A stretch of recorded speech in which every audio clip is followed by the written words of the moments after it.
ده مش بومب وصواريخ، دي صواريخ سام 6.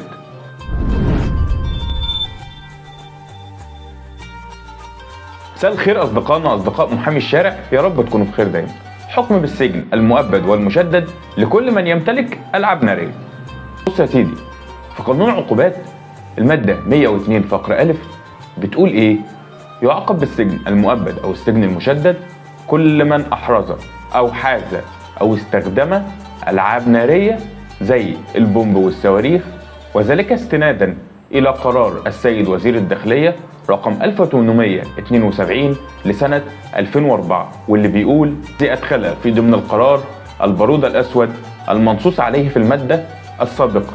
عزيزي المشاهد، عزيزي المستمع، خلي بالك من جيرانك، ما تحاولش تأذيهم، لأن هم لو عايزين يأذوك هيتصلوا بالنجدة أو هيعملوا لك محضر في اسم الشرطة إنك بتستخدم الألعاب النارية.